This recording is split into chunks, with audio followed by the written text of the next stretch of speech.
Hello বন্ধুরা, আজকে normally একটা তোমাদের শাক ভাজা দেখাচ্ছি। বেতর শাক ভাজা। এই যে ধুয়ে কুটে নিয়েছি। বেতর শাক ভাজাতে নর্মাল, অনেকে শিম আলু বেগুন দিয়েও নিরামিষ ভাজা খায়। বড়ি ভেজে নেবো। বড়িটা আমার ভাজা হয়ে গেছে। অনেকে আবার ঘন্টও খায় বড়ি টড়ি দিয়ে, বড়ি শিম আলু বেগুন টেগুন দিয়ে। আবার নিরামিষেতেও ভাজা হয়, শিম বেগুন আলু দিয়েও ভাজা হয়। আর আমি করবো আজকে পেঁয়াজ রসুন দিয়ে। ভাজা হয়ে গেছে, তুলে নেবো। পেঁয়াজ আর রসুন, পেঁয়াজ কুচি রেখেছি, রসুনটা একটু থেতো করে নিয়েছি, এটা দিয়ে দেবো।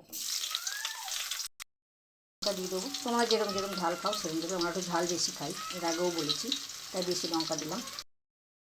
ভালো করে পুরো ভাজবো না, হালকা করে একটু ভেজে নিয়ে এবার শাকগুলো দিয়ে দেবো। দিয়ে দিয়েছি, দিয়ে একটু নেড়ে দেবো। এখন নুন দেবো না, কারণ শাকটা কমে যাবে, বুঝতে পারবো না পরে নুন। এবার একটু কমে যাক, তারপর নুন দেবো। শাকটা কমে গেছে, এবার নুন দেবো।